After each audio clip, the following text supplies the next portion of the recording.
Hey guys, welcome back to another Kickster review. So today we're going to be focusing on the recent release Godzilla Minus One. Going to be talking about the story, reviewing it, what I liked, what I disliked. And so without further ado, I'm just going to jump right into it. To give you a brief overview of the film, it's essentially just a straight up monster flick where you have got Godzilla who emerges in Japan just post World War II. So the country is very much dealing with the fallout of the atom bombs and whatnot, and there's famine and all these terrible things going on, and people are just struggling to survive. And then all of a sudden they are hit with an even greater threat that literally breathes nuclear fire. And so it's a straight up, very linear story that they're attacked by Godzilla and they have to figure out how to beat him, how to destroy him before he wipes out essentially all of Japan and possibly the world. So it's very much a story of these characters banding together, just scrap with all the scraps that they can muster to take down Godzilla, and that really is the story of the film.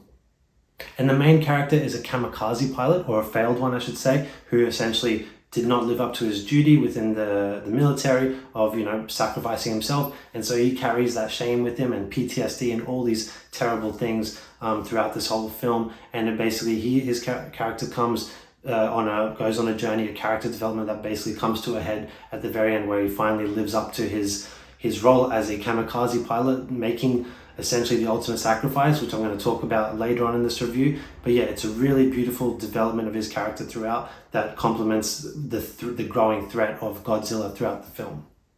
So starting off with what I liked. So there were a lot of things that I really liked about this film, but one of the main things that caught my attention early on when watching this film is that it has actual characters in it. And what I mean by that is when you compare it to the Hollywood Godzilla films, like the recent ones like Godzilla vs. Kong, King of the Monsters, all these recent ones in the last 10 years, the characters have zero personality essentially, and with each film they've become less and less about the characters and more just about the fighting between the monsters.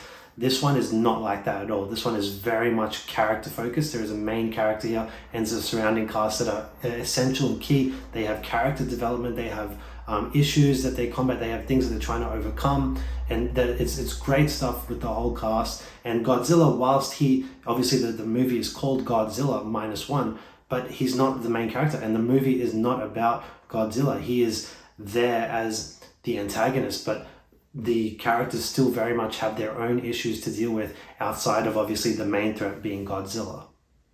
Another thing that was really clear to me early on with this film that I liked was the sense of tension building that they did. They weren't overly saturating the screen with Godzilla.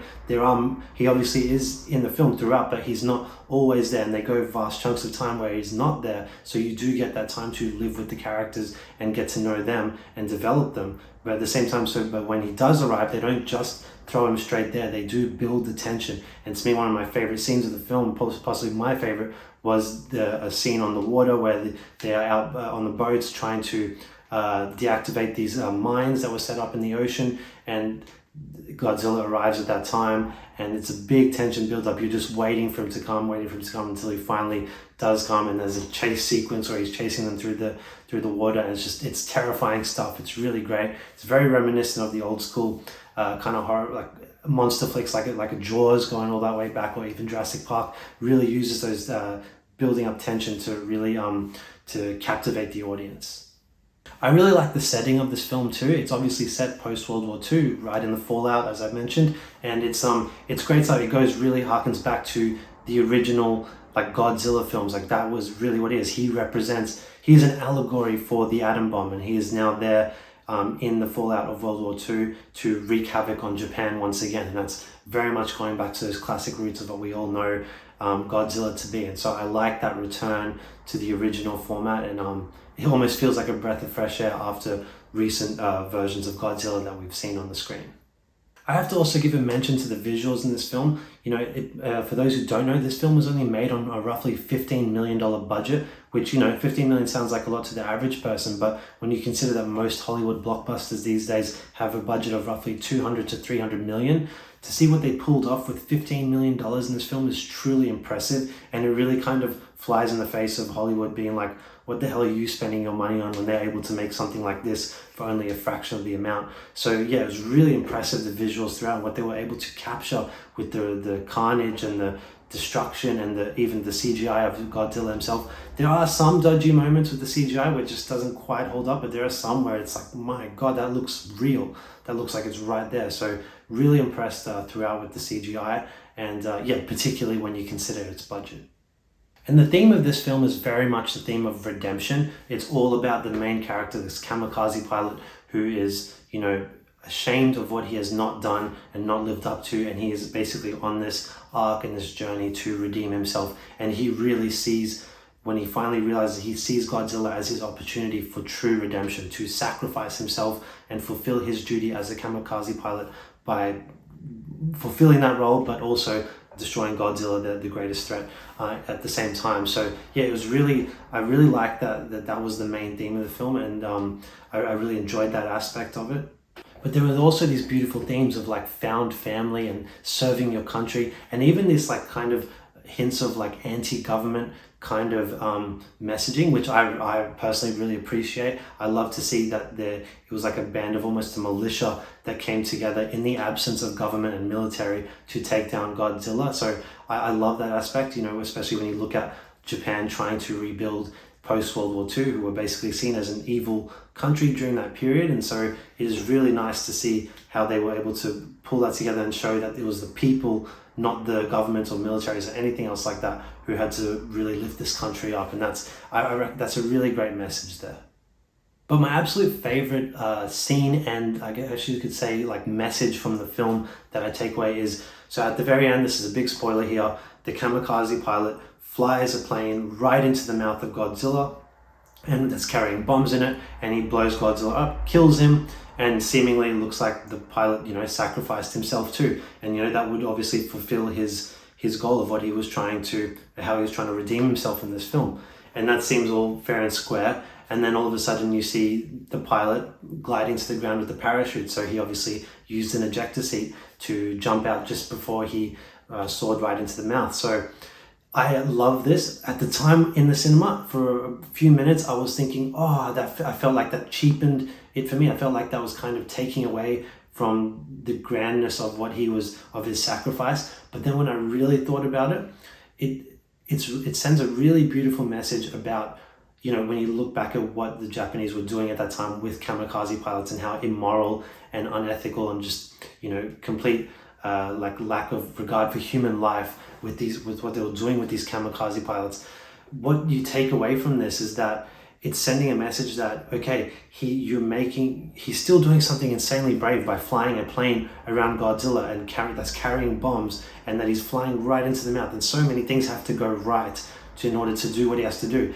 But it also means that he doesn't have to sacrifice himself if there's a possibility to eject. Just killing yourself is not moral. It's not superior. It is just a thing that they were forced to do out of for brainwashing or whatever. But it's showing that you can still make the ultimate sacrifice and the ultimate brave, display without, having to do that. Like we can have both. And so I love how it's almost a redemption as well for all the obviously the atrocities that these kamikaze pilots were forced to do in real life. It's really redeeming them in sort of ways, which I really like. Kind of hard to explain, but it's the best I can kind of explain is that it's taking what they did and kind of showing that this is the way forward. Okay, it's a very brave thing to do, to sacrifice yourself, but if it is unnecessary, then it's unnecessary. You don't have to do it. And yeah, I really appreciated that. So yeah, there's obviously a lot of things there that I've listed that I really liked about this film, but there are a few things that I did have minor gripes with, and so I'm going to mention them here, starting off with the acting in this film. So for the most part, the acting is really good or quite good, but there is this aspect of overacting, and I'm not sure if it's just kind of a cultural thing where maybe Japanese kind of cinema just is like that, where actors do kind of just over-emote at times unnecessarily. I mean, there's a lot of emotion in this film, as you could imagine, but it just feels at times, those moments throughout where they feel like they're just kind of screaming a bit crazy at that moment. It just doesn't feel right, or maybe I'm just comparing it too much to American films, but it just did, for me at least, just felt like a little bit of overacting. And whilst I mentioned earlier that I really like the aspect that there's like a militia that comes together to take down Godzilla as opposed to the government or military, One of the things that I disliked about it is that, so the main characters who are basically part of this like boat crew that are out there to deactivate these mines, they kind of get thrust right into the forefront of the plans to take down Godzilla, which just kind of seems a bit like a bit shoehorned in, like they just really wanted to put them there front and center because they're the main characters. But you almost feel like there's got to be others around who are far more competent and to do this, to strategize, to take down, you know, a threat like that. But it just felt like there was just these kind of random crew who were being cobbled together to do something incredible. And, you know, whilst I appreciate it, it was an effort that expanded just beyond these few guys, but it felt like they were always front and center of all of the big important talking points when discussing how they were going to destroy Godzilla. And so, yeah, that just kind of just sat a bit wrong with me at times. I felt like it was a bit far-fetched, I could say, but yeah, just minor gripe there. But the biggest issue I had actually ties in with what I mentioned earlier about my favorite aspect of the film, with the whole ejector seat sequence and the message behind that. So the issue I had, and it's a strange one, is that I hated how after it happened, they then flash back to a scene earlier where a mechanic was helping the pilot get set up in the jet, and they reveal the second part of a conversation that we hadn't seen, which shows the mechanic pointing to the ejector thing. And it's meant to be like kind of a twist reveal. They're like, oh, they put an ejector seat for him, that's how they did it, that's when it happened. But I felt that was really unnecessary. They didn't need the flashback to tell us that. We understood when it happened and how he did it. It didn't need to be put to a flashback. It feels like a bit too much over-explaining to us. We didn't need that. The film did not have to over-explain anything, and then to all of a sudden do it then at the, you know, obviously the absolute climax of the film just felt like it cheapened the moment a bit for me. Like I was loving it, that moment, right up until they showed that flashback, and that just kind of ticked me off a bit, the over-explaining. So it's a weird kind of issue to have, but it just, yeah, it bothered me. So that's all I can say. So yeah, my overall thoughts on this film is that I thought it was a really great film. It's really solid, really well made, well directed. It's got great themes, great messages, great action, all of that, everything you would expect from a Godzilla film, and actually more when you compare it to recent ones. So yeah, I was quite impressed with it. As I said, there are flaws with it that I did mention that I had little issues with, but for the most part, I thought it was quite a good film. And so I'm going to give Godzilla Minus One a 7.5 out of 10. So yeah, that's Godzilla Minus One for you. I hope you enjoyed this review and got something out of it. I would love to hear your thoughts on the film in the comment section below. And if you like this video, please give it a like and subscribe to my channel. And we'll talk to you next time. Bye.